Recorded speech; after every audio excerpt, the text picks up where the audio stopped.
all stand up.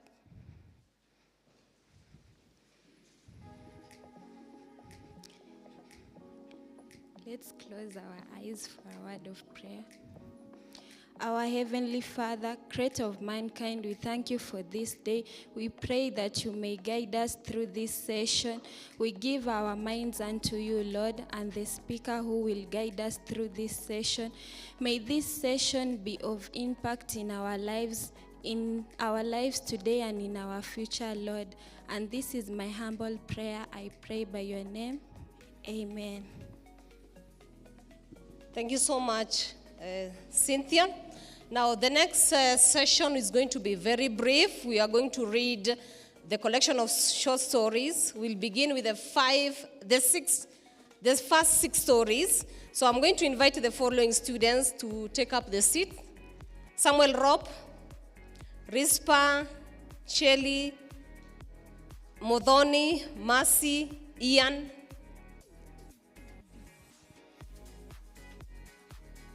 Music as they come.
Tales from Entiakulet. In his heyday, Leikinoi Olepushuka was a household name at Iltepes in Ildala, Lekut. The tall and lean livestock trader always kept his full black hair that contrasted with his light brown skin, half an inch long. His dangling ears sported colorfully beads expertly made by his wife Nalangu. Laikinoi spent most evenings with his Ilkitoip age mates at the kraal, admiring his stunning herd, a mix of Borana, Sahiwal, and the Kenyan Zebu, that never failed to awe and inspire his Iltepes peers. Some of them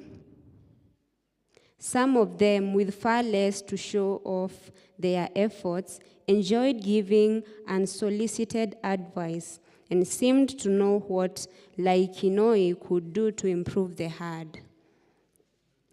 Laikinoi would, on his part, share tales of his wins, some true, others embellished, because he enjoyed the strokes of his ego. When the stars pierced the sky, the men would turn to their music, filling the air with the rhythms of Isinkoliotin, Lu Inshu, and comparing compositions from different sections of the Maa community.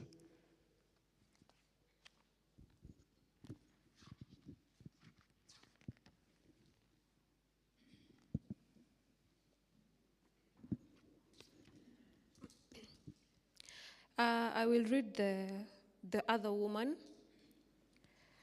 The first narrator or the speaker is Naramat. The day my husband Simel Olekian brought home Nayoloang, I made myself scarce. I spent the evening among the caterers, blending into the background like an obedient shadow. I had known about their secret affair for nearly a year. I thought I had built up a resistance to the sting of betrayal that had trained my heart not to flinch. I was wrong. That night before this big day, the compound swelled with visitors, all gathered in anticipation of the impending union. I was supposed to cooperate, help plan the ceremony. The absurdity of it all groaned all at me. How could they think I would help facilitate my own humiliation? Soothing the path for this homewrecker, Josephine, also known as Nayoloang. Simel Edgeset named her Nayoloang on her wedding night because she presented herself at her future husband's home before Simel officially made her a wife. I learned of Simel's illicit affair when his absences from our shared home became more fluent. On those nights, he remained away. His phone would mysteriously go off, something he would lamely attribute to a power blackout. But Josephine couldn't resist documenting their stolen moments on social media. It didn't take long for the truth to be stitched itself together. Okay, I'll be reading story number 8, The Bureau. All night long, Chacha wrestled with the tempting preposition, buying off a cyber cave business from his acquaintances and college senior. Chege, who had landed a job with a bank outside Nairobi, the student loan, a recent windfall that should have been earmarked for his accommodation and upkeep, pulsed in his account like a restless heart. Yet, Chege's word, delivered with the casual confidence of someone who had tasted success, echoed in the night stillness. In his sales pitch, Chege said there were already a steady stream of traffic comrades sprinting, browsing, and needing this and the other every single day. He pictured the steady clicks and the whirring printers, a constant flow of cash that will not only replenish the loan, but grow it. The following morning, Chacha sought out the mobile money operator near the residence halls and topped up his account, bringing his balance up to the amount he needed to seal the business deal. With a digital wallet now brimming, he made his way to Chege's room. Chege was nearly done packing. Cardboard boxes lined the floor, each stuffed with clothes, books, odds, and ends. Only the microwaves and the flat-screen television clung to their spots. Untouched, the TV blared in the background, and the two men had to raise their voices just to hear each other over the noise. Once Chege confirmed the business was still up for sale and that he was ready to pass it on without delay, Chacha didn't hesitate. He sent the payment straight from his digital wallet. Just like that, he became the new owner of a modest desktop computer and a silver of reneged space tucked inside a stationery shop not far from the university gates. Chege, true to his words, introduced him to the man subletting the cubicle, handed over the keys, and gave Chacha everything he needed to begin. I'll read Love in Peppery Rain. Larry had a proclivity for order, so he planned every detail to a dot. He had, for instance, asked his friend Nana to take a leave on June 25th, a month in advance, because he needed her help for an important event. When he picked Nana that day, she was surprised when he took her to Nairobi National Park. She vividly remembers the not so hot and not so cold early afternoon when the sun was flirting with them as they strolled at the Nairobi Safari Walk. The July chill had arrived early, sneaking in before its time. The wind, a phantom hand rustled the trees, and a cool breeze caressed Nana's bare hands. They wandered until the crowd thinned and reached the farthest viewing deck. Then, with no one around and his voice just a touch shaky, Larry asked her to be his girlfriend. A year later, on the same date, Larry asked for Nana's hand in marriage. Initially, Nana thought he proposed because they had just found out that she was a few weeks pregnant. But soon, she realized, of course, Larry had planned it all along. The couple had agreed they didn't want a big wedding. No frills, no fuse. The Attorney General's office felt right. Larry, being the typical organizer, had worked out the dates to ensure the process at the state law office culminated in a ceremony on the same date he had asked her to be his girlfriend. There was no more detail that Larry cared about. The car they would ride in on their marriage day. Nearly a year before their civil wedding, he had driven to his father's garage in a 2015 Subaru Impreza. Okay, I'm reading my father's son story. My father's burial took just 4 hours, a record time in this part of the world. The speeches were few and dry, as if the people feared that speaking too much might summon back his domineering spirit. Family members too said very little. A hushed stillness settling over the assembled mourners, broken only by the raw and restrained sobs of Senteu, my eldest brother, as they lowered Papa's body into the grave. I didn't expect him to carry, because if there was ever a quiet war between two men, it was the one fought between him and Papa. A cold antagonist that sometimes flashed dangerously, forcing the rest of us to hold our breath for fear and any wrong move and would ignite Papa's throat. A fury we all knew too. As the clumsy of sand hit the wooden casket, I caught whispers among the mourners about what would become of our family now the iron hand had ruled over us had finally fallen still.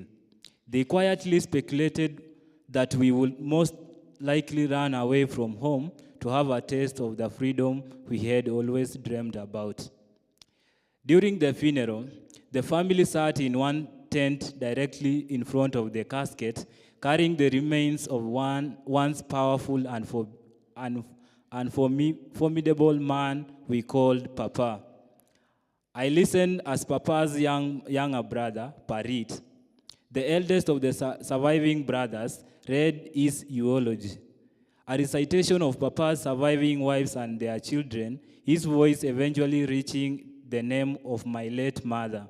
My mother, whom called Ngoto Teyan, died when my sister Teyan and I were still in primary school.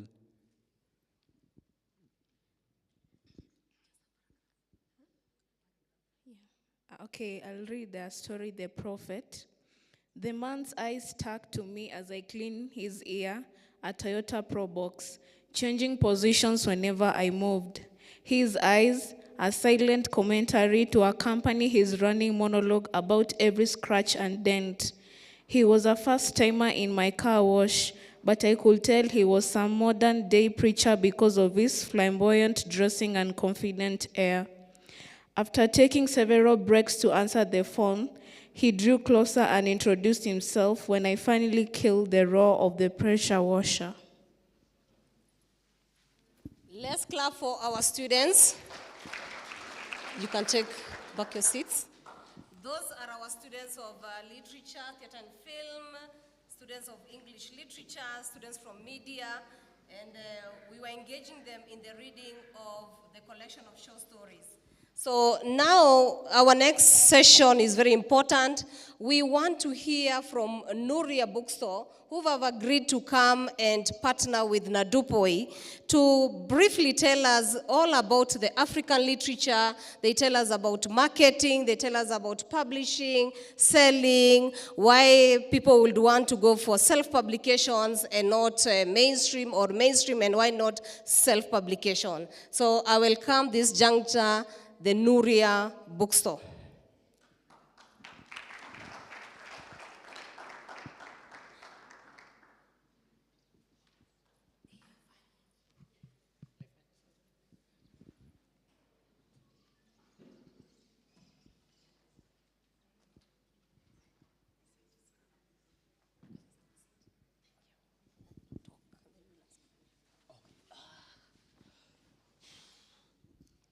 Hello, hi.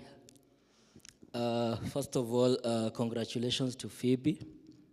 It's hard writing a book and putting your words together. My name is Bennett Owonda from Nuria Bookstore. It's in my sweater. I'm their sales and marketing manager for the bookshop. So basically what we do at the bookshop is I don't want to say like we sell books, but we try to make books accessible to everybody in the country and outside the country. Also to help the independent Kenyan authors. So our work revolves around putting books out there and supporting the local authors. So we started in 2015, a small kiosk. Back then I was still I think in high school. So I joined Nuria when I was at Egerton. So that is when I joined them as their marketer. So we have grown from 2015 to now 2025. We are celebrating 10 years December. Clap for us. It's hard selling books. So something I have to say about books is like, I used to enjoy reading as a kid, and I think it paid off because now I work in a bookshop. Every morning I'm surrounded with books, so it makes me happy. When my dad was telling me, I need you to read Cinderella, and then in the evening narrate for me everything, it made me love reading. In high school, when I was back in Ringa, I used to top my class in writing composition because I could command the language and the similes, everything. They used to come in place, so it made me have the joy. So, again, for Nuria Bookstore, we have, we tend to come up with new ideas every time. Like now, we have a Nuria app where you can access audiobooks and ebooks at a cheaper price. We have authors like Njugush. He's the author of a book. So his book is both on physical copy and audiobook, where he narrates his own stories. So it makes it very interesting. And that is one way of literature growing, where you can now listen to the author talking about books, their own writing. So I hope Phoebe does this for her book, because I've gone through the stories, the transition from the tradition to the digital, the AI. She talks about it so well in The Rescued Girl. So hopefully someday she does audiobook for the book, put it on Nuria app. So when it comes to Kenyan authors,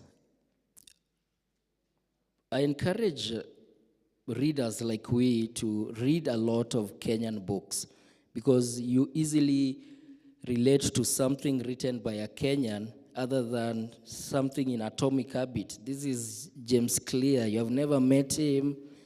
He's in the States. You have never been to States. But when Phoebe writes about the Maasai, and then you're like, oh yeah, so this thing happened. It can happen. It has happened. It happened to somebody I know. I know Narok.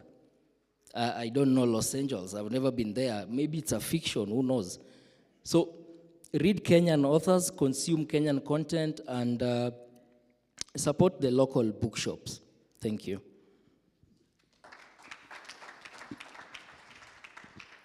Before he leaves, I think we should engage him in questions. I begin. Why did Nuria Bookstore decide to do more of African literature? Sit close to you.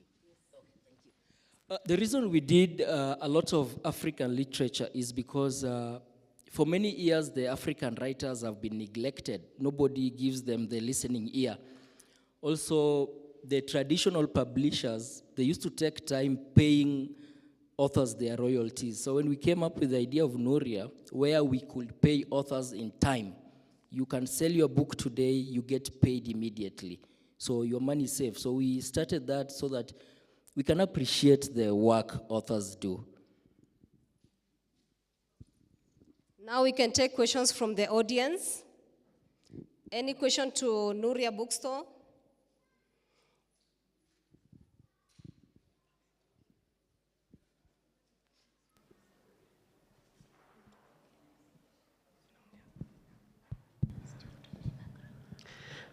Okay, my question is, how can one market creative?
Nobody remembers you. So you have to push yourself and market more. Any other question? Yes, there is a question there. Between self-publishing and main publishing, which one would you recommend and why? I've worked with authors who have done both, and I highly recommend going self-published because when you're self-published, you control your work. So you decide what to do with your work. You decide on the price you want to set. today you want to give a discount on your book, that one a self-published author will do. But when you go to the main publishers, all the traditional, like Longhorn, Moran, they tend to control the price, that's one. And also, I'm not sure about their payment methods, but if they pay, that's fine. If it takes time, well, you can negotiate with them. But go for self-published. Any other question? Yes, there is a question.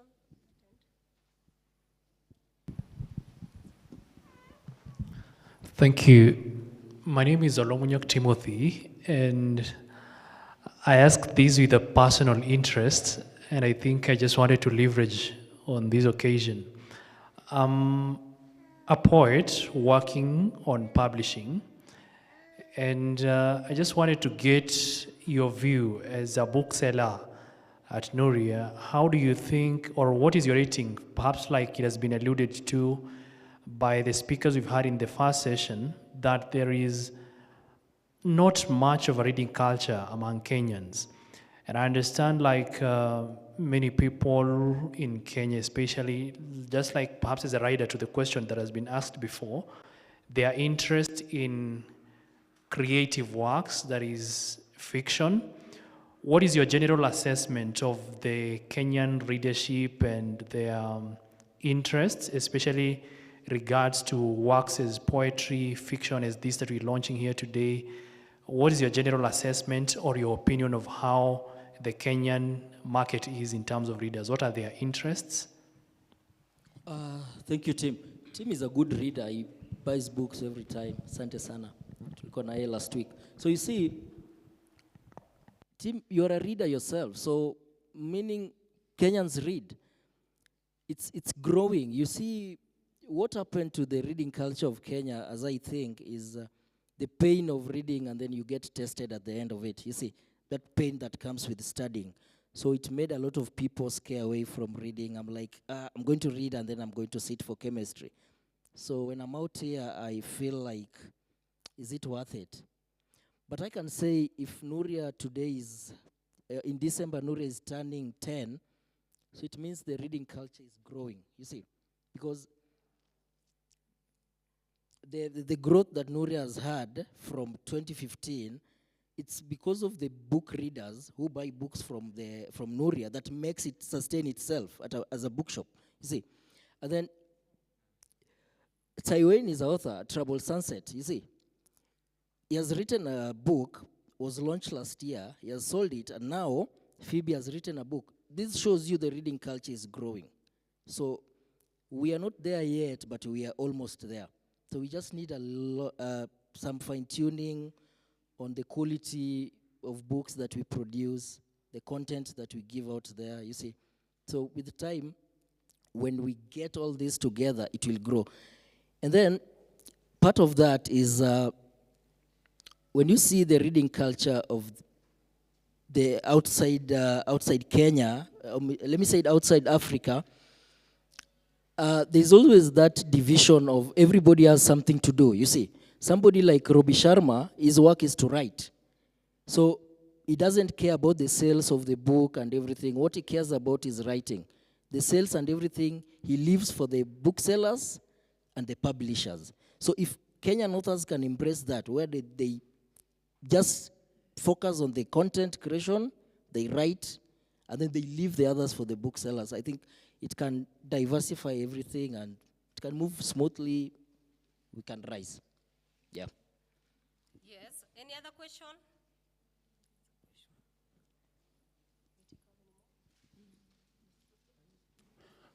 I have two questions. What are the biggest challenges in marketing new books today? And secondly, do you provide marketing training and resources to your authors? Thank you.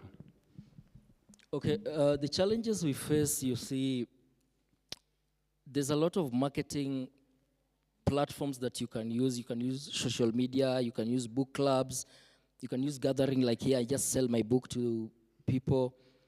So the main challenge I see, it's the finance part. You see, there's a very rich author who is willing to dish out 10,000 to influencers every month, And then there's an author who is beginning, I cannot pay the 10,000 per month for influencers. But social media is free, and it shouldn't be a challenge because it's accessible to everyone.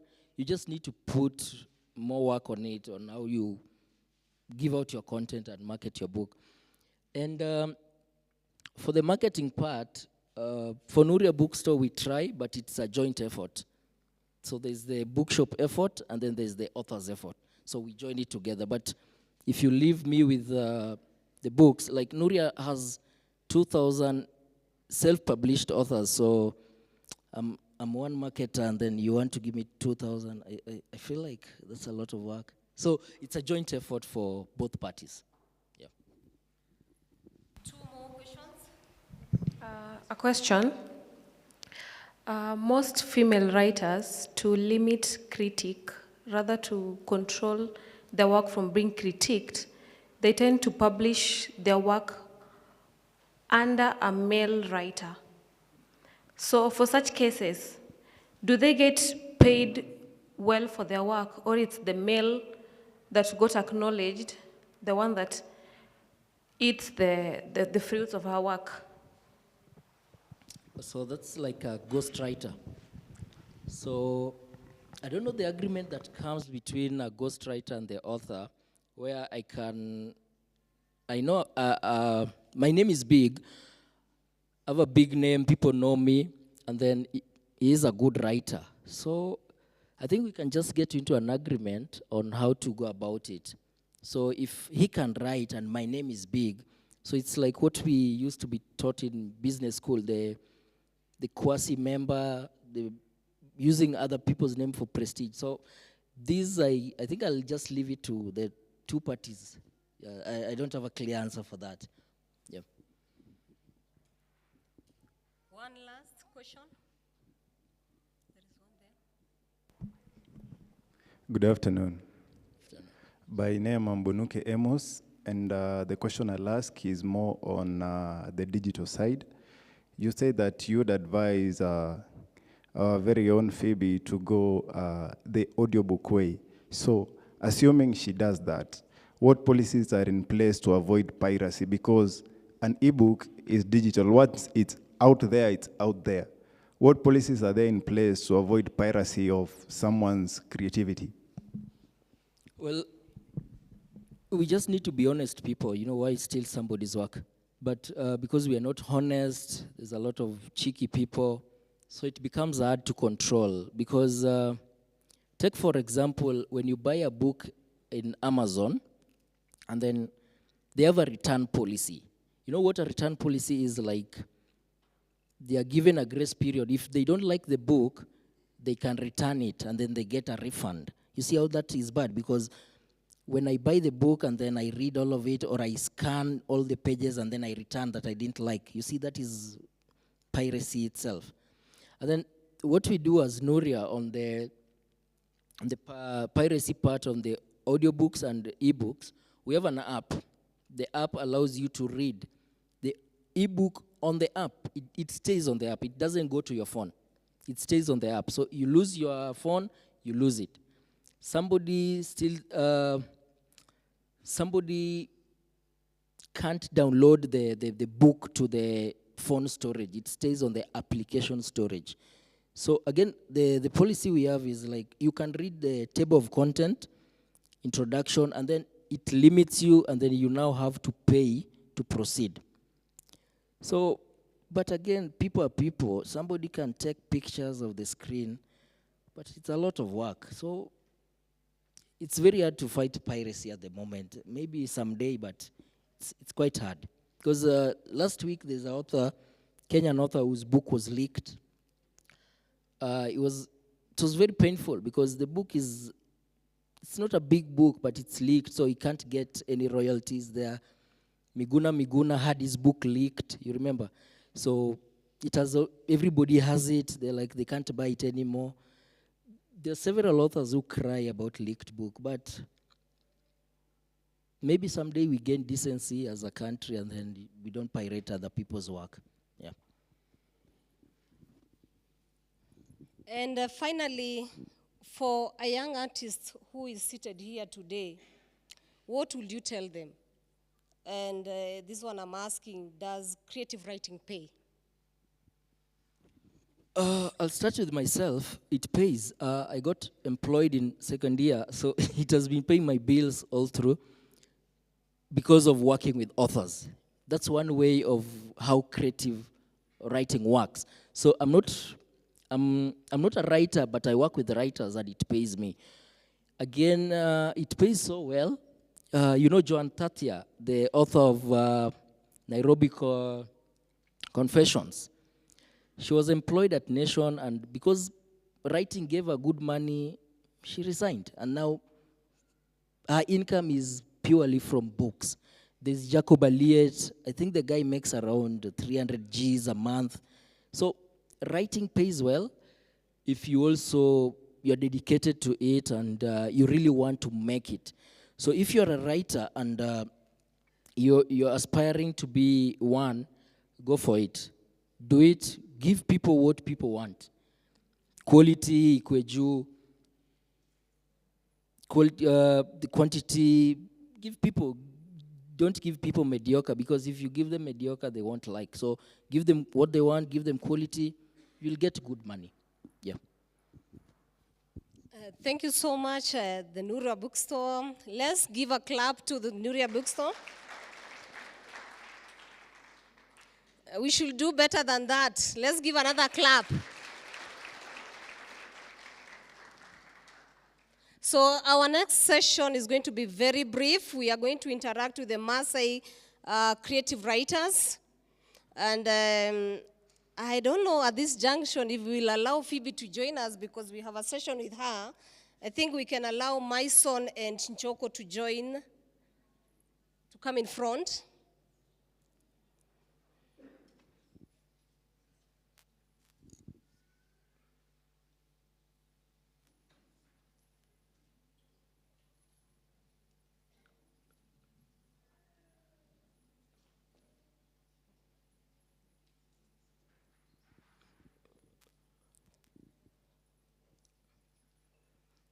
Welcome. I would ask them to introduce themselves and what genres they write and how it is like to write. Good afternoon, everyone. Am I audible enough? Yes. Thank you. My name is Tiwaine Olenchoko. I have written one book, a novel by the title Troubled Sunsets. I don't know how many of us have interacted with the book or read the book. By show of hands. Hapa sina wateja.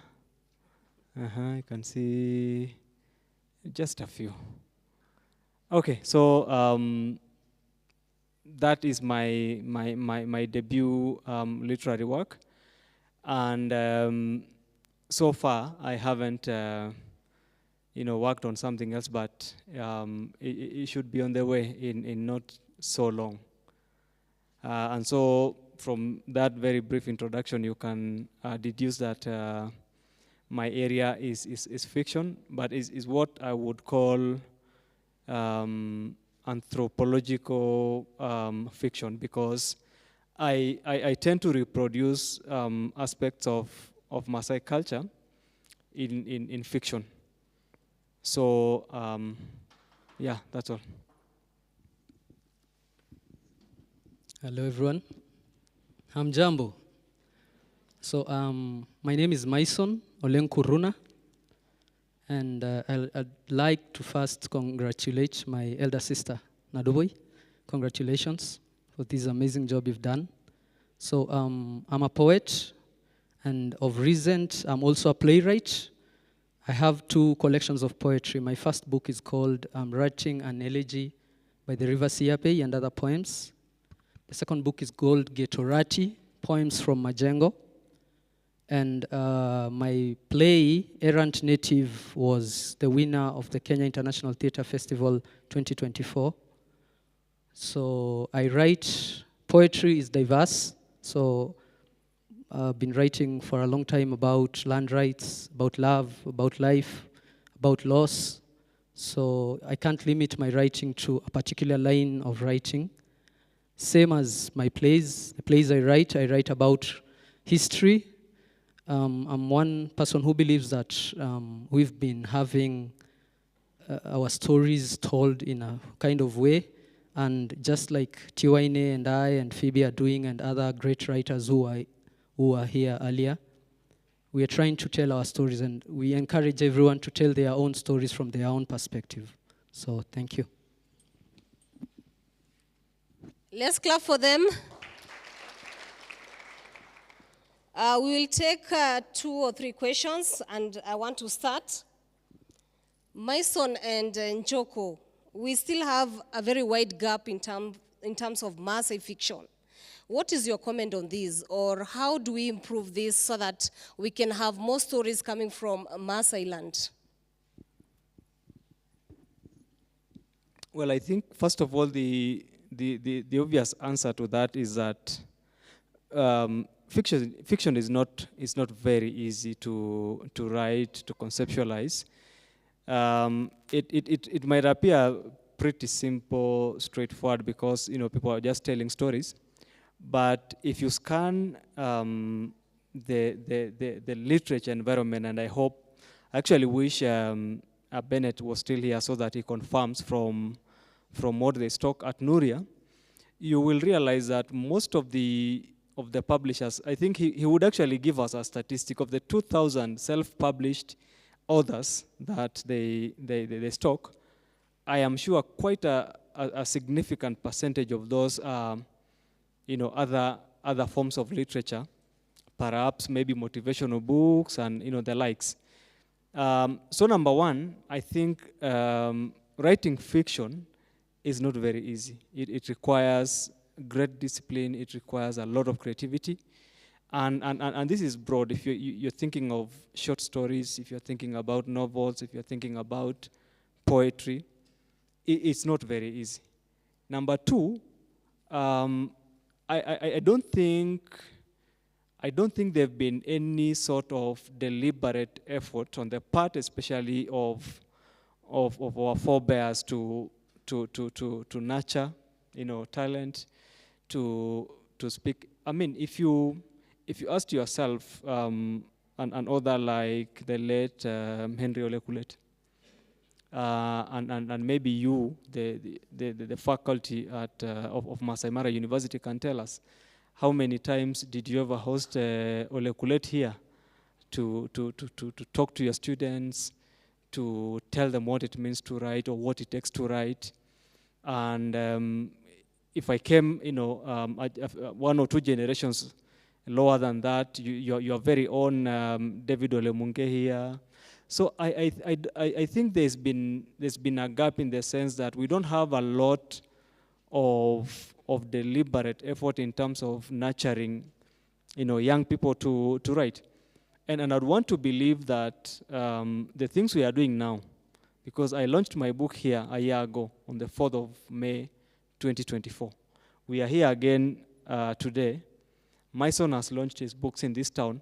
I want to believe that in doing so, we will inspire your students of literature here, or any other student for that matter, because when you hear, when I came here the first time and I was told Ole Munge lectures in the School of Business, I was lost, because in my mind I thought, he lectures in the Department of Arts.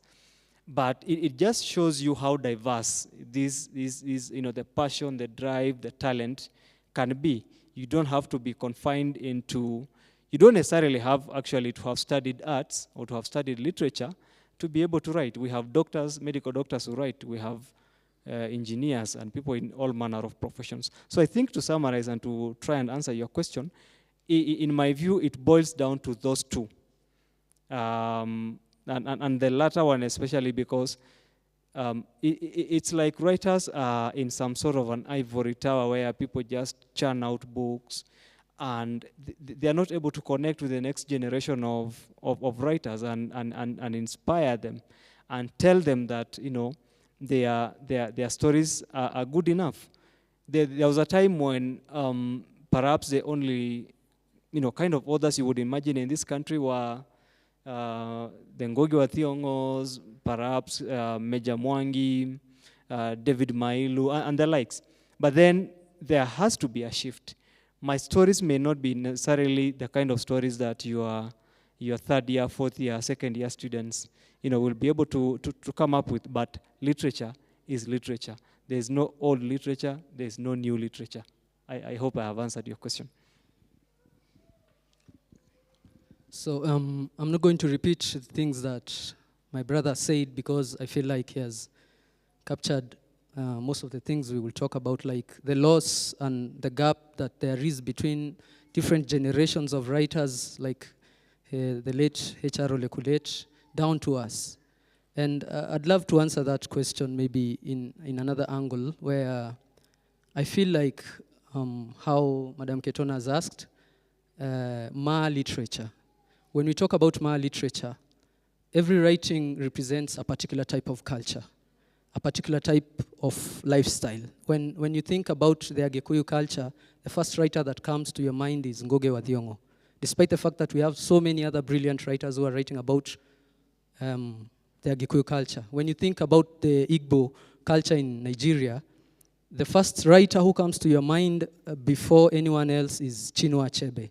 Because when you read Things Fall Apart or any other of his great books, you get to see how these people live. You get to learn how they think. You learn their proverbs. You learn how they handle issues in life. And before we even had someone like this great writer from Nigeria called Chimamanda, who is also Igbo, we had Chinua, and you could read through Chinua's characters how the Igbo live, how they do their rituals.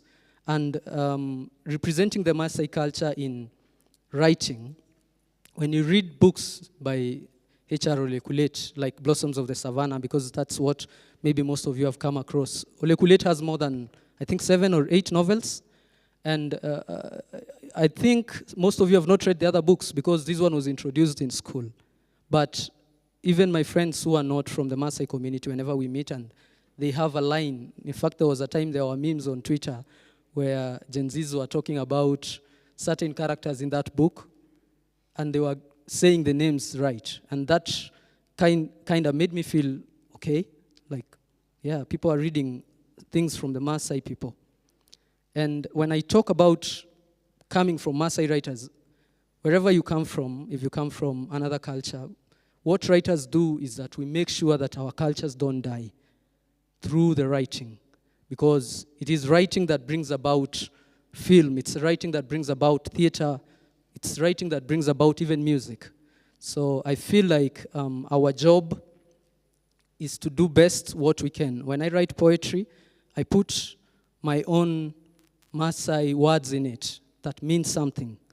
I put the proverbs of the Maasai people, I put sayings of the Maasai people. So when I write like Errant Native is the story of a certain colonial story that no one talks about much. Or if it's talked about, they just give skewed perspectives of what they think it was about. It's about a warrior who killed a white man in 1946.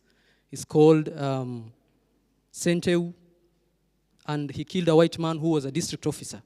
So these are stories that are not told. Who would dare kill a white man in 1946? Before we had independence. So we are trying to bring back or bring people to understand a certain culture through the things we write. So thank you. We will take 2 questions from the audience. Yes, I can see only 2 questions because of time. Okay, I have one question to both of you. Will you mind maybe doing theater and film in your work?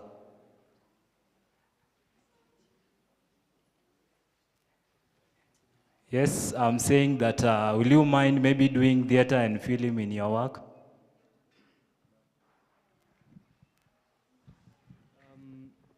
Where is the gentleman who has the question? No. I'm looking for the man who has the question.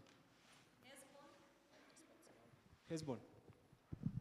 Okay, what I'm saying here is that will you mind maybe to venture into theater and film in maybe your work? I think I'd personally absolutely love the challenge. And I want to believe by asking whether we would want, do you mean whether I would want to act, or do you mean whether I would want my work to the stories I write, yes, to be reproduced in acting and the likes? Yeah, that is what I'm asking. I would asking. absolutely love that personally. Okay. I would love that. So. Yeah, first of all, I think if you haven't read Tiwaine's book, you should read it, because it's a beautiful story that starts to explain so many things about the Maasai culture that most people don't know, about death and why the Maasai pardon death. And it would be a great film if it were made into one. So for me, first of all, I'm a theater practitioner. I just told you that my play last year was the winner of the Kenya International Theatre Festival, which means I'm already practicing theatre. The Kenya National Theatre is like a home for me because I'm always there. We don't have a theatre here in Narok, so every week I'm in Nairobi because I have to go watch plays. I have to be part of people who are doing that. And I'm also trying to do script writing for movies, because as much as we write, we have to make sure that all this is exposed in all different ways. So it's a challenge that I'm taking already head on.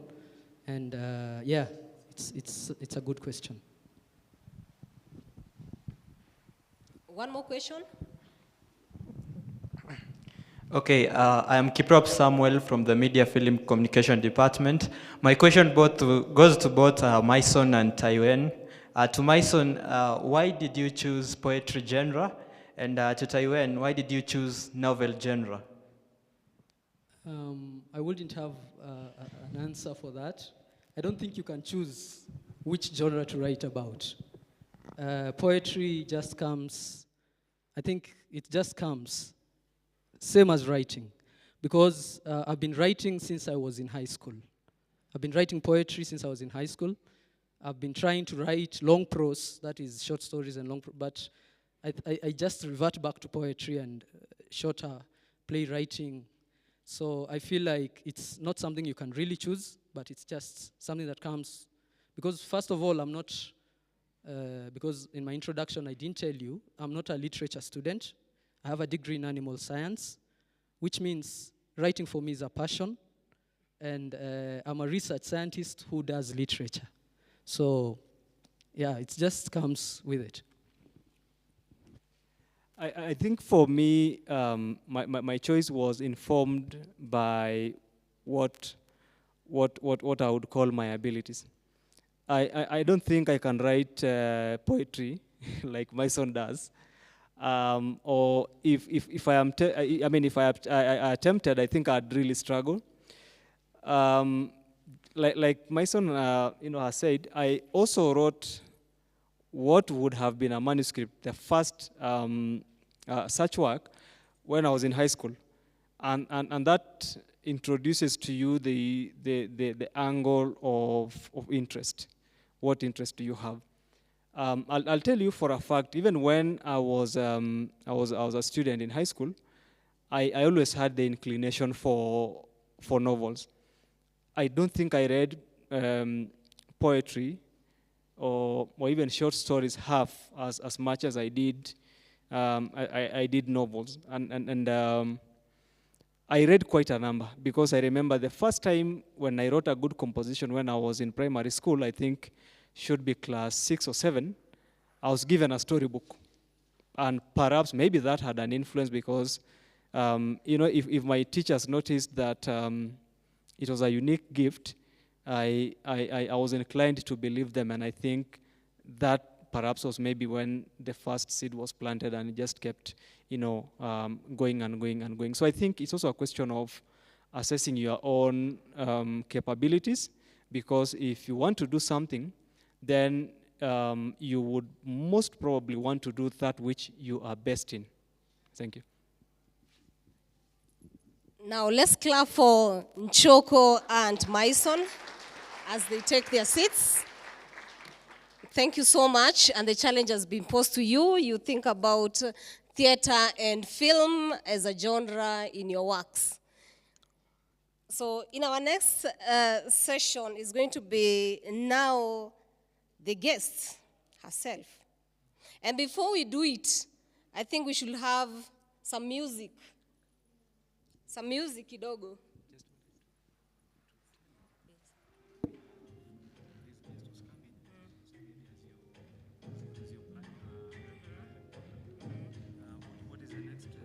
The next one is now a conversation with Phoebe, the chair of department. The chair of department atakuja to introduce. Alafu now we have vote of thanks from Dina Cruz. So before the vote of thanks, you can call me. Welcome you. Ama after a conversation, unazaita huyo guest. Yeye ni nani? Huyo kijana anaitwa Barana. So one of the guys we invited. So tunaweza mweka hapa after Phoebe. That's okay. Yes, that is. Nitakuita, si ndivyo?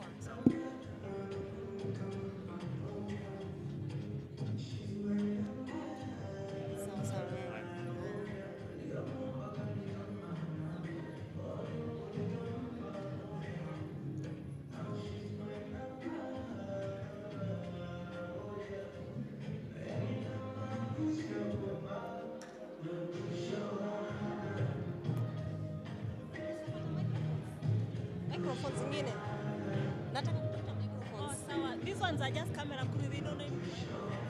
Manani is there. Kuna watu wa ICT, kuna mtu anaitwa Rashid, I think hapo kwa ile building huko nyuma. Sawa, sawa. Sasa nataka kuita nini? Phoebe, sio kama tuengecha. Kidogo tu maybe. Utakuja mbele. Unakuja mbele. Unakuja mbele. Twende. Alafu nani ameniambia uta act on her behalf, chair. So you are going to come talk briefly and then you introduce the staff for the teacher and then the other lecturer will go around. So when is that? We are almost. Thank you. You are doing.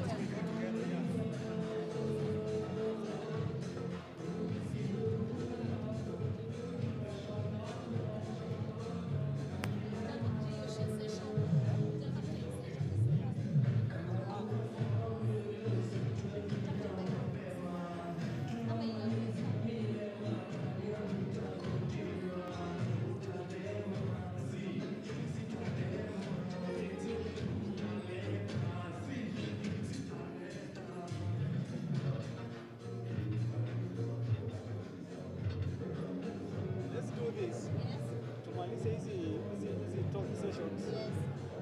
Huyu guest aongee before vote of thanks. Like go in the last person, vote of thanks, tumalize. Yeah.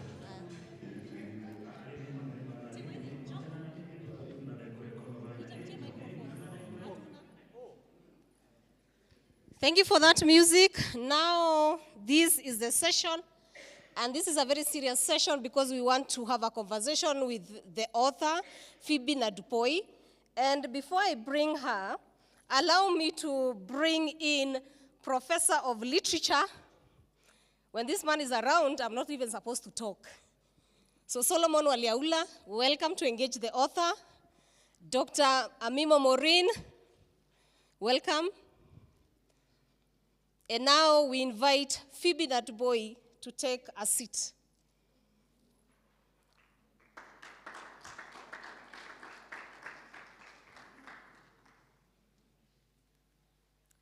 Assist me with microphones. Is it microphones? Loudspeakers, I mean.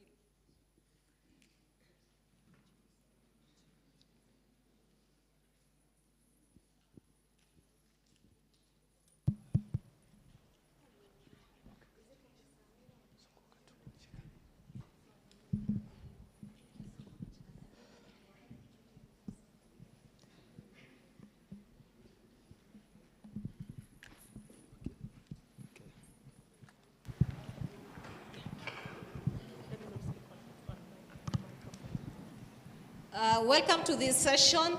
This session is a conversation with the author herself, and we want to know a number of things about her And I'll allow the discussant, Professor Waliaula and Dr. Amimo, to engage the author, and then we will open it to the audience. Maybe you can take from Dr. Amimo, then we'll go to Prof. Good afternoon, everyone. First of all, I think I want to add on to this. So many congratulations that have been given today. Congratulations, Phoebe, for such a wonderful work. I don't think we can say that enough because first, as a female Ma author, telling Ma stories in your own voice, that's remarkable and it should be acknowledged. So congratulations and thank you so much for the work that you're doing. I think I'll throw the first question. And my first question is drawn from your speech that you gave earlier on. And in that speech, you said something that I think is very heavy and requires a little bit of contemplation and discussion. You said that writing is your sacred duty. And I think that was, that was a very powerful statement. Can you expound on that? During your speech, you did not really say much about it. What do you mean when you say writing is your sacred duty?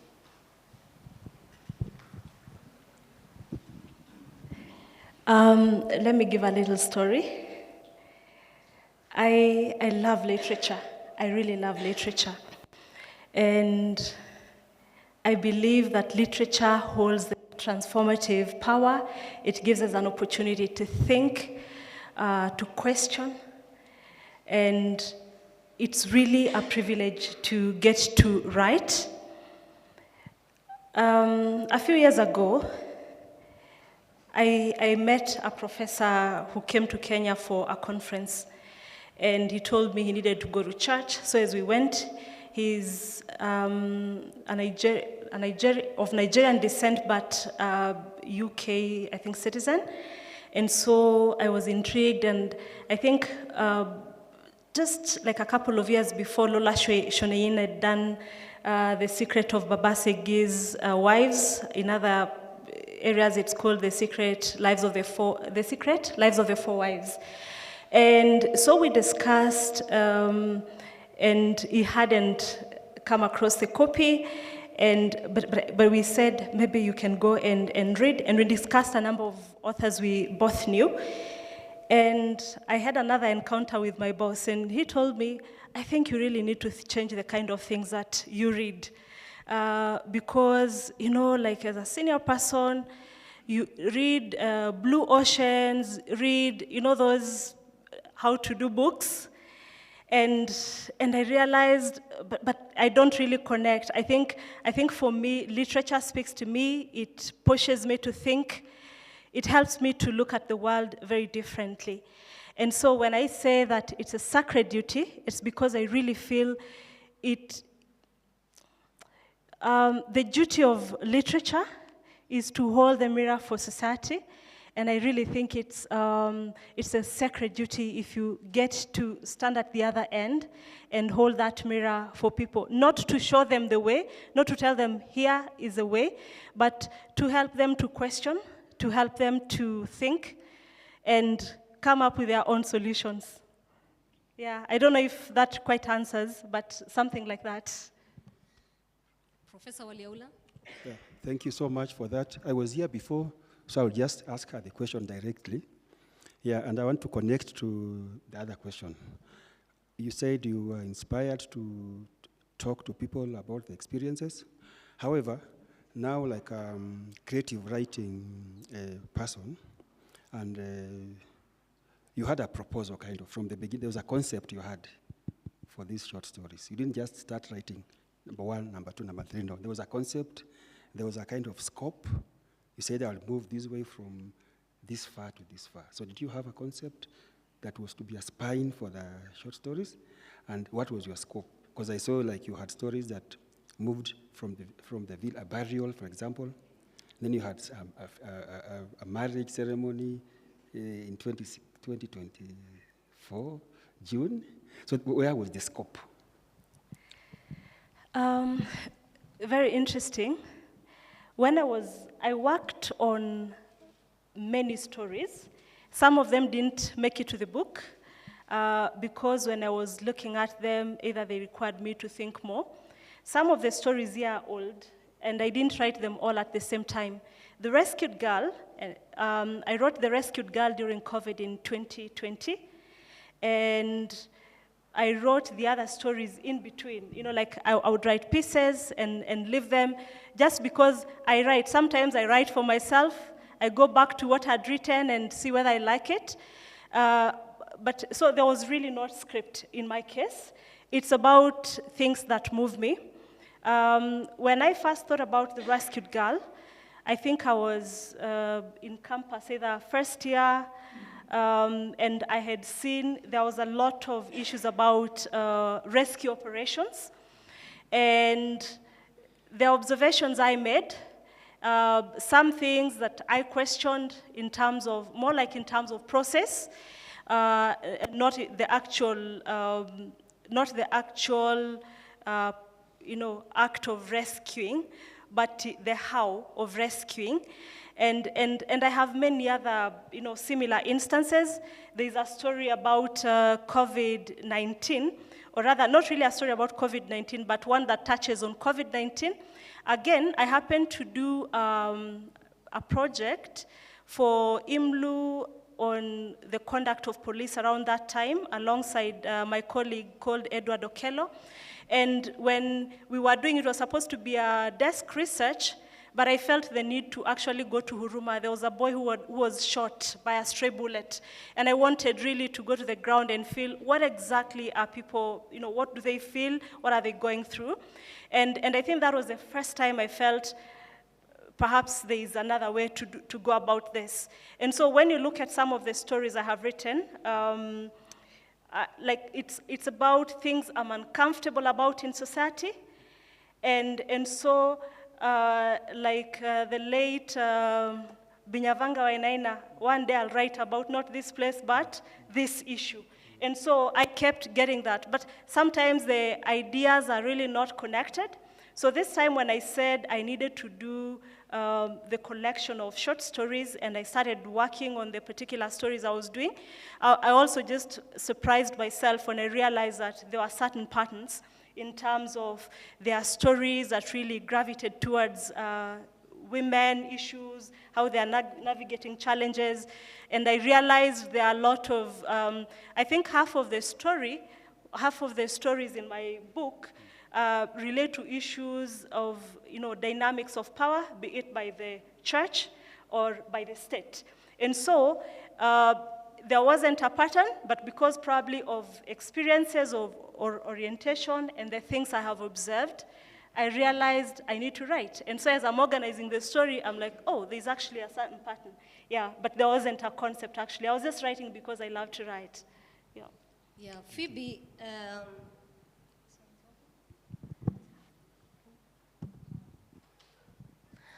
congratulations, Phoebe. And I'm a lover of the girl child. And I'm just looking at the girlhoods. And when I read The Rescued Girl, and I was thinking about you reimagining the Maasai girl child. And there is an aspect there just made me wonder, or just made me thinking. Like Cielo is rescued. She goes to school. And when she goes to school, when in school, she's not happy. She says, I want to go back to my home. Which woman wouldn't want to go to their husband? And that concept was like, what is Phoebe communicating here? Are you reimagining this girl? Or is this girl traumatized to a point that she wants to cling back to the fact that the community has made her get married at that age? So what were you trying to show to us, or what were you engaging? For those who've read The Rescued Girl, Cielo is a very confident girl. And in some parts of the story, I actually explain how she is confident. She's not the kind of girl, unlike the other rescued girls who'd be, drawing maps on the ground. She's very confident, and she knows what she wants. The question is whether she really knows what she wants, because she is a child. She is under 18. And so, by law, or by whatever other standards, we imagine that she cannot make decisions for herself. But Sialo, or let me talk about the rescued girl, is actually informed also by some of the things I have seen and experienced. And I had an encounter with a rescued girl when I was in primary school myself. I was in a school that hosted a rescued center, and so all the time there were always girls who were coming, rescued and whatnot. So I had a conversation with a rescued girl who said she actually doesn't want to be rescued. And she said, and I'm a woman because I am circumcised, and so you kids, something like that. And so I am not reimagining. I think what, I take back, I'm not really thinking. What I wanted to achieve with that story, and just a disclosure, I've had to rewrite that story because I said I wrote it the first time in 2020, and so when I wanted to put the collection together and I went back to it, I was like, this is not really my story, because I was not writing a story. I think I was lecturing, or it was because of the things I felt strongly about. And so I had to rewrite the story. What that story, or what I was questioning is the how of, conducting rescue programs. There was a story, let me just jog your minds a bit, recently, and it's a very controversial one, about an old man who had married a child, so like we consider it in law as defilement. And there was a case in Narok, it's just a few years ago, I think. I hope some of you would remember that particular matter. And the man, I think, was jailed for life. Is that correct? And then the old man, who could not even understand English or Kiswahili, said, but this is my wife. And what was he doing? He brought her to hospital. That was the second child that child was having, because she was already married. And the man, according to tradition, had met his obligations. He had paid dowry. And so, again, that issue, like, really, I mulled over it for some time, because I wondered, there was a lot of hullabaloo, and rightfully so. I'm a child rights defender. There was a lot of hullabaloo around the issue of this one will serve as a lesson for other people. And let me go back to the issue of Sialo. Sialo is coming, she's getting rescued, but all she has known in her life, she comes from a school, she's rescued from a school not from Reto Center. Reto is sort of more elitist. People who are there are, they are more enlightened, they are more privileged, and so she's rescued and brought to this center. But her exposure is totally different. And so the question, which still goes back to the question even about COVID, is how do you institute social change in society? And I also see what happens even in our country. We have a lot of these ads, end FGM by 20, something, and then you have the picture of the president, and then, or the minister, responsible for health. And so it's really a call. The rescued girl is a call for us to think about how do we institute change in society? How do you bring about transformation? Do you come and impose rules? And are the people, are the children, is anybody talking to them? Yeah, let me stop there. Thank you for that. I think I'm going to pick on the same idea, but I want to look at it differently. And I guess this question goes even to the other authors in the audience. Maasai culture has been misrepresented a lot. And I like that you pointed out that when you want to write about an issue, you think about what is uncomfortable to you in that issue, what rubs wrongly to you, and then you decide how to begin, writing about it. And I'm thinking about the issue of the rescued girl and maybe other topics that you're writing around that are necessarily concerned with the Maasai and their culture and the misrepresentations around that. Now, what's the danger of propagating the same misrepresentations in a bid to try and correct it, especially when we're thinking about, say, this issue of rescuing girls? There are certain narratives out there about early marriages within the Maasai community and culture, and so many other things about FGM, et cetera, et cetera. And this comes from a lot of narratives that we read, whether they're narratives written by other Kenyan authors that are not Maasai, or narratives written by foreigners.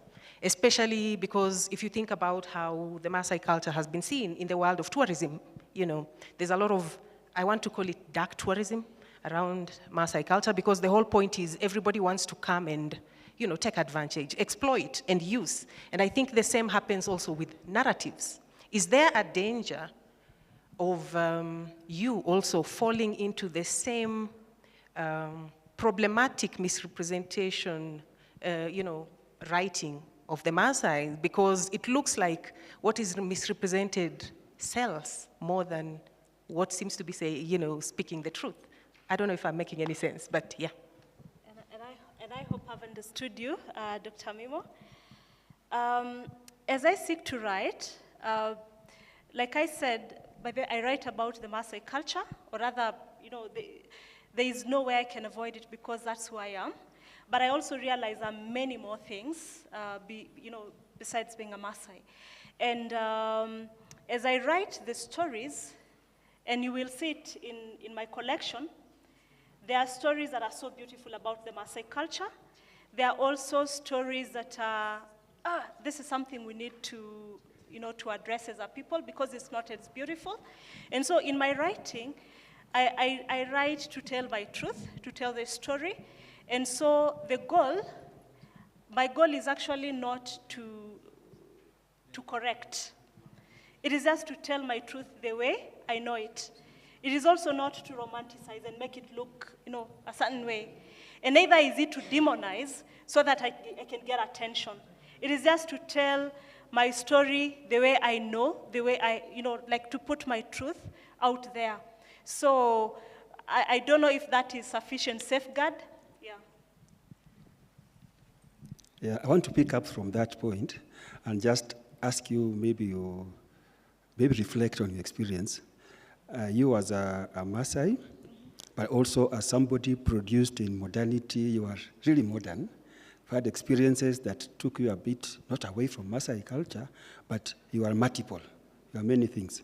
So when you write about the Maasai girl or Maasai culture, do you have some kind of self-conscious, you want to see how much of your new personality comes in editing, kind of, because you are not just that typical Maasai, So when you are writing, are you self-conscious that, okay, I am, but there are some aspects, like you said here, you wrote that Cielo story, but later on you had to rewrite. Why? It's because of these other multiple Nadupois, as you keep on getting introduced to new cultures, new experiences outside Maasai culture. So when you are writing these stories, how do you go about it? Trying to take yourself aside from the story, because now you are not just a Maasai. You are many things. Yeah, I don't know if you are understanding me. Yes, I have. And actually, the rewriting of The Rescued Girl had nothing to do with the substance. It was more about the tact. It was more about how do you present, it was more about the communication, how you put communication out there than the issue of the content. In terms of, like, how do I deal maybe with my multiple, whatever, the many things I have become. I am many things, but when you read the stories and, for instance, look at there's a story about the unlikely alliance, which is very, like it cuts across from, it takes you way back in time, but also it looks at current issues. And so as I write that story, I look at what was actually happening and what was said. And some of the stories actually have a bit of historical literature. So there's a bit of infusion in that. But in terms of the transitions, you will see the transition in my stories, but not so much as a reflection of me, but a reflection of, let me pick a story like Allure of the New World, that looks at the impacts of social media on a modern Maasai family. So when you interact with that particular family, I'm interacting with them based on what they are doing and not necessarily who they were and who they are. Because culture is not stagnant. So the aspect, it's a way of life. And so there are stories that are still, even the other woman I think would be a good example for me to give, because it captures tradition. There's a mother-in-law who looks at marriage very, very differently from how her daughter-in-law views marriage. And so I put myself in the shoes, and also from what I've heard and seen of the mother-in-law, and get into her world and view things her way, and then see things the way the young woman, her daughter-in-law, is seeing, and present her perspective. So I think that story would, for me, give an example of how the two worlds are presented. Yeah, so it's really more about looking at it's about my characters and what their experiences are, more than me as a person and what I am. Yeah, and what I believe in. Thank you so much, Professor Waliaula and Dr. Amimo. As they take their seats, let's clap for them.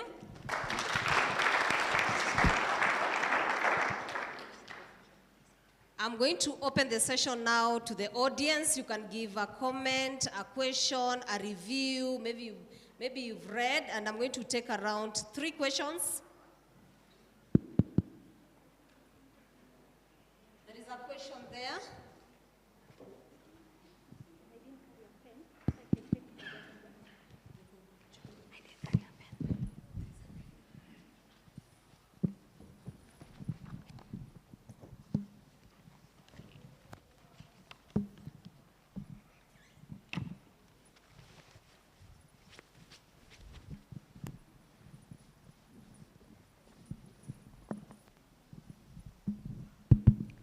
Hello.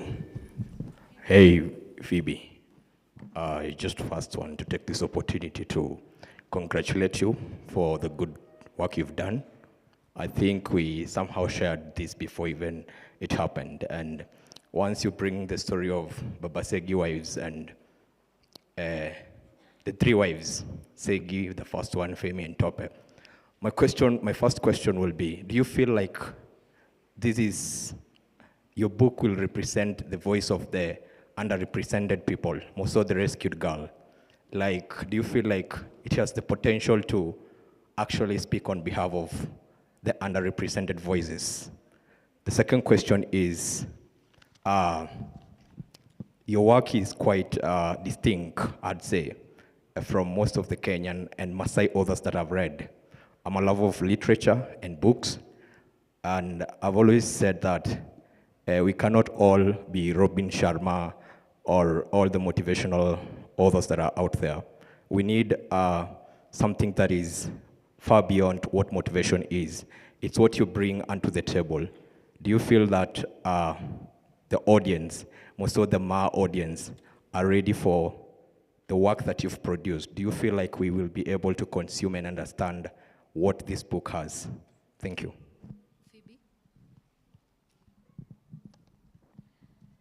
Your question about whether I think that this work would represent marginalized voices like the rescued girl, for instance. And my answer is that was not quite the goal. I wanted to tell a story, and I hope that story triggers a discussion. And if it were to trigger, say, policy change or discussion if it were to make people to, go back to themselves and say, no, maybe there is something we need to change, then that would be my joy. And so I think I would leave it for people to, to consume the work and interpret it for themselves and, whether they want to take action. Let me say, like lawyers, once I wrote, I felt like I've become functus officio, I've done my duty, and let's see what people will do with this work. And whether people are ready to receive it or not, again, I don't know. But what I do, even normally when I write, whether it's a social post or what have you, I try to write things that I like. So I enjoy every single story here. Maybe the moment when I'm laboring and working hard to produce the work, it's hard. I was telling Tiwaine the other day, as I go back to read the stories, I actually realize I enjoy them more than I did the first time when I was writing, because there are times I have all these things happening, and it's difficult, and later I go, either there's something to tweak, or maybe in terms of, but the fact is I actually enjoy my own work, and I think I'm curious, because this is my debut, to see whether people really like it, whether people like my voice, the way I tell stories. So I am curious to know from all of you. Yeah. Two more. There's someone seated at the back in white.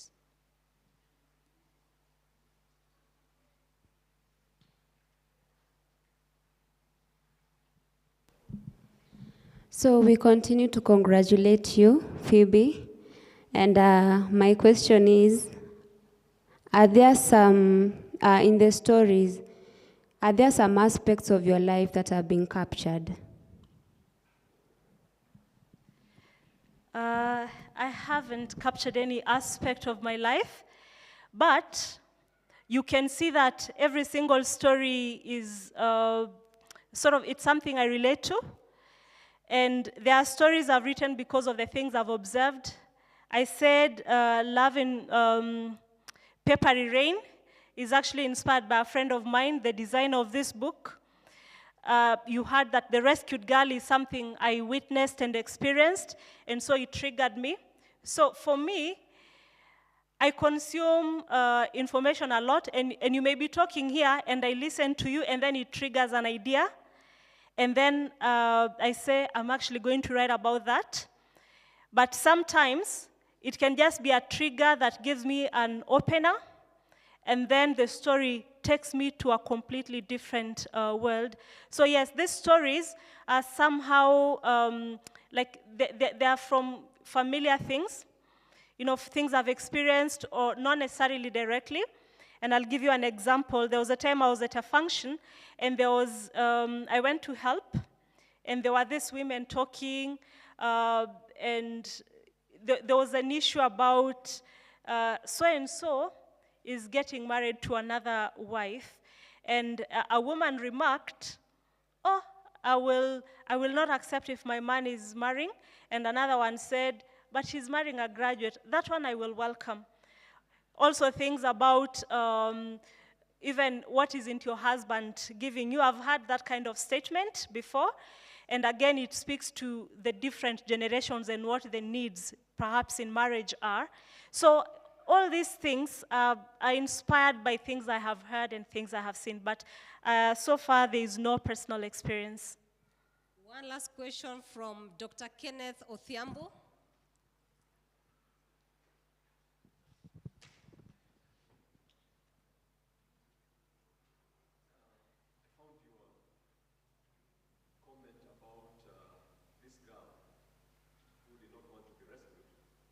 And it brought memories of, from Nigeria, these incidences of religious extremists going to a remote school, capturing girls, hundreds of girls, and then there's a rescue campaign.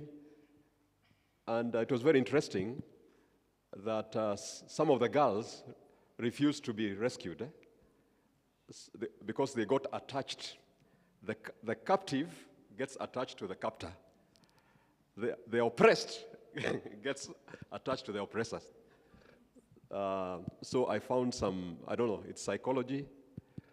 What is your take on this? Well, thank you, Daktari. I think for me, it takes me back, like my comment on the rescued girl and, the need for her to go back.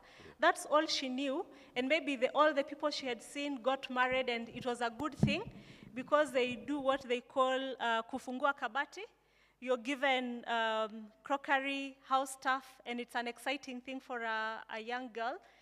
And so the question is whether, in Kenya, at least by law, I know it may be different in different states, but in Kenya, a child is defined as anyone under the age of 18.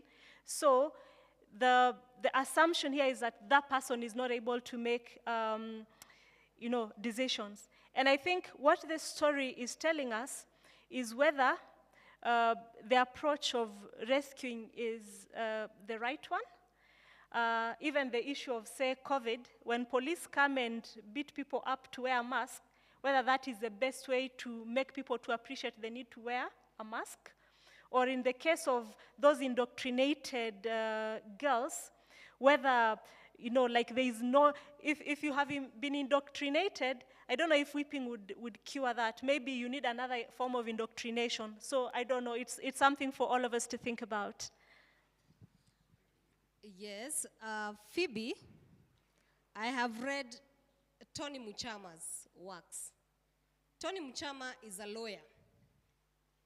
I have read David Munge's work. David Munge is a graduate of business. And now, I have read your work, and you are a communication expert. The journey of being a communication expert and coming into creative writing, what is it like? And why that love for creative writing, yet you are a communication expert? I think literature has always been my first love. And maybe just to make it clear, I'm actually a B.Ed Arts, Linguistics and Literature. Linguistics major, literature minor. And it's just that when I went to school, I wanted to go into the media. After that, that's what I thought I needed to do.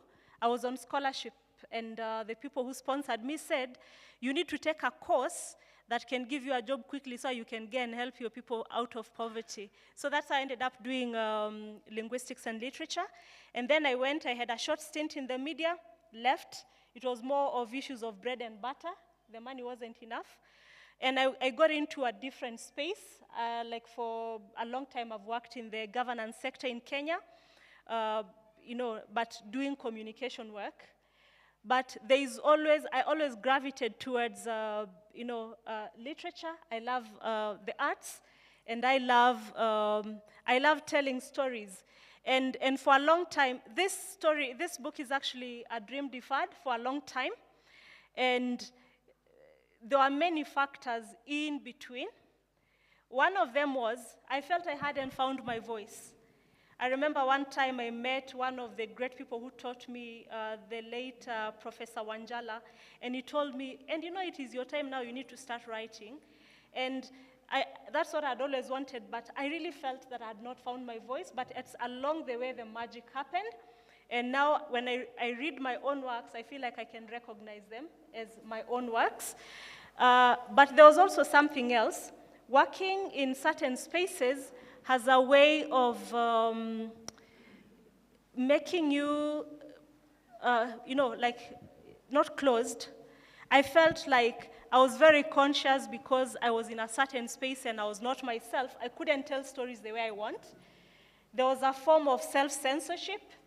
I worked in almost government-related, a government sort of agency, where I felt, for some reason, I don't know if everybody else who works in those spaces feels the same way, but I used to feel like I cannot really, there are certain things you cannot say, there's a level of censorship you impose on yourself, and I wasn't ready, and I didn't want it that way. So the magic happened around 2020, and I felt I want to follow my dream, and I want to write my stories the way I want, the way I feel. and the way I feel I best, present my ideas to the world. So yeah, so the transition, I've never really left literature. So it's also that, it's only that, and the writing is also very different. I do a lot of writing, but the writing is very different from this kind of writing. The way you put together a magazine or the way you write a report is very different from how you write literature, but this has always been my love. I've always been a closet writer. Yes. Oh. Thank you so much, Phoebe. Let's clap for Phoebe. It was very interactive talking to you. Let's do better than that.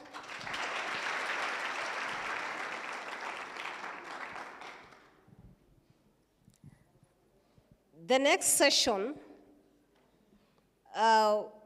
is now to the Department of Literature, because this is housed in the Department of Literature, Theatre and Film. And I'm going to call the next presenter, who is Faith Njeru. Faith Njeru teaches East African short stories. So she's at home. She teaches gender studies. And she's going to introduce the lecturers from Literature Department and any other lecturer from Maasai Mara University. Welcome, Faith.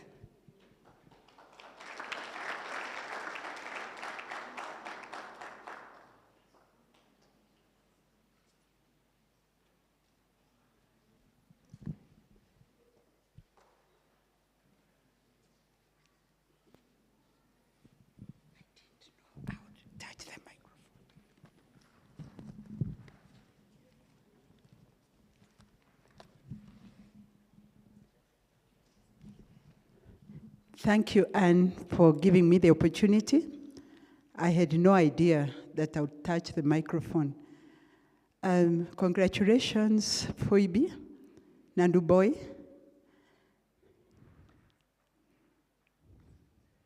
For the great work, for gathering us here. Thank you, Maasai Mara University, for giving us a floor to come and celebrate literature. As you have heard, my name is Faith, and I don't know, I just found myself here. Mambo ya Mungu ni nyingi. Before I introduce the others, kindly allow me to say something. When I came and I heard the author talk, she talked my story. I saw her dad here, Baba. I saw the mother here. I saw like she's a daughter of a pastor. I'm a daughter of a reverend of Anglican Church. Whatever she was saying was really me. I teach short stories for all the years I've been here. If there is any who has escaped me, maybe it's when I was on leave. So I was just saying, hiya. I teach gender and literature. I teach creative writing to communication students. Are you there? Anytime they see me, they start smiling, and they think I teach them poetry because I teach them how to write. So when all the authors were talking, I was saying I am really at home. Thank you for the occasion. And I've really liked the way you've been saying that you write and you let people interpret. An author called Frank Kafka says that literature is like an axe that cuts our frozen oceans. We get cut, and what we do with that cutting is our business. I've really liked the way you've put it, and I will read. The other author, where is he? He gave me a book, and I'm so embarrassed, thank God he is not listening, that I've not finished reading because of the laziness. My brother Munke, I also have his book, I've not finished. This is a great challenge. Phoebe, you don't know what you have done to some of us. I come from a marginalized community. Maasai people, you are very far ahead. Ninyi watu wa nguvu bwana. How many you people you are ahead? The way I'm seeing others here. Where I come from, they are giving me the work of working on our culture. And I'm telling you, these photos, I'm going to post them there to show them what the Maasai people are doing. You are so ahead.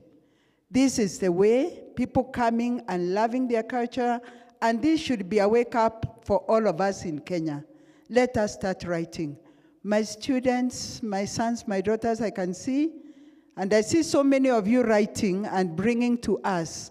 Keep it up. So as literature department, we are called literature, whatever, languages, linguistics, but I know one of these days we are going to be literature because CBE is really stressing on literature, performing arts. The teachers here, June, are you there? The day has come. We are going to teach. Now this is where we are. Literature and the other lecturers who are here, kindly stand up. Yeah, some of us, once we hold the microphone, yes, the Professor Wariaura is there. Greet them again. They see you. This is our day of celebration. Aya, amutasimama mutaendelea tu. Next is Dr. Maureen. There she is, very eloquent. And here is Anne. Anne has been with me. Anne. The other lecturers, are you there? Our referent. That one is literature itself. Yes, in CRE. And I've really liked, people who are writing literature are not the ones in literature. Have you noted? Science, people like Things For a Part Guy, water. That one feeds us with the word of God. And I'm sure he has written a lot. Any other mwalimu? Any other lecturer around? Of course, okay. Then you. And the students, do we have, in literature we teach B.Ed, we teach BA LTF. Can you stand up? B.Ed students? June, class rep, I can see you. That difficult class of mine, you know yourselves. And those ones are through. And then LTF students, the ones, yes, you mean it's only one? Okay, and then communication. I see like there's a big team there. Communication students. Yes, wave. And any other student that have forgotten, and you can even tell us who you are so that I won't be accused of discrimination. You know, in education, I mean, no, any other, you people, you are not part of us? I am really looking, or you come from other places. So Maasai Mara students feel welcome, and now the work has started. Don't give us peace. Don't let us rest. Let us continue writing. Let us get inspired by Phoebe and the other writers who have been here. Yes, we can. And you hear they started writing early. Let us continue writing. Thank you, Anne. Okay, let's clap for Faith. So as we wait for the dean to close the session, I'll take back the mic to Njoko.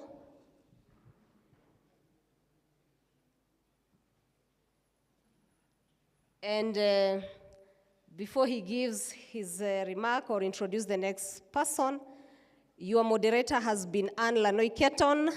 I'm practicing how to do moderations, so pray for me. Thank you so much, Lanoi. Tupigie Lanoi makofi.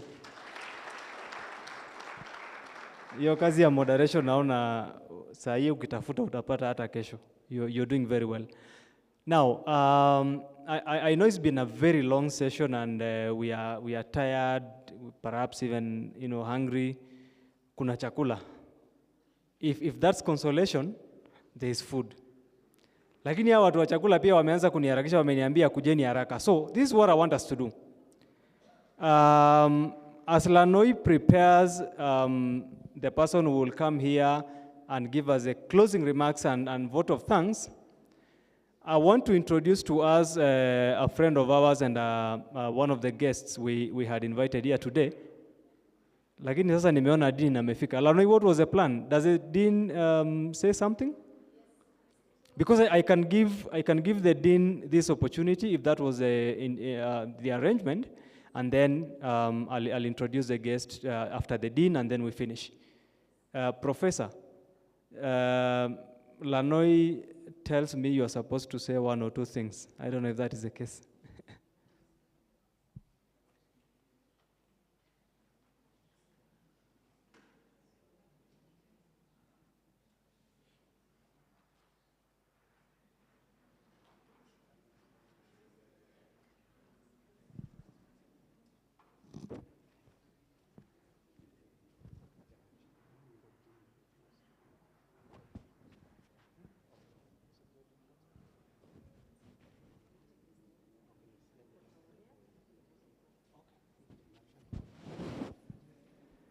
Haya. DJ, sijui kama hata kuna muziki kidogo bwana, naona tumeboeka sana. Kuna Olengotie mahali ama sijui gani? Hiyo ni gani hiyo? Majenzi hawa. Hiyo ni anguka nayo ama ni gani hiyo? Weka ile ya watu wanajua hata wanungunike hivi kidogo. Gani hiyo? Nilikuwa natafuta kama iko Lengotie kama gani ile hata mimi naweza imba, msinibague. Iko? Haya, weka. Alafu nataka kuambia siri iko hapa. Akiweka tu hiyo muziki basi I will tell you something. Now, as we wait for our control room people to do something, wafanye ile kitu. The gentleman I want to introduce to you and to invite here to say one or two things. I know he is very brief. We are kwangi na maneno mingi. Ask me how I know. I know because I lived in his mother's house kitambo. Kati alikuwa kijana mdogo, alikuwa anatambaa chini. Niliishi kwa mama yake akanichunga vizuri sana. Nikakula mzuri, nikakunywa vizuri. That's why mnaniona hapa. So if I tell you he is a man of few words, please take my word. Muziki iko tayari? Weka. Aya, sasa nataka tuamke, msiboeke sana. Amkeni hata tunungunike kidogo. Wacha nifanye kazi ya MC alafu munilipe tukimaliza.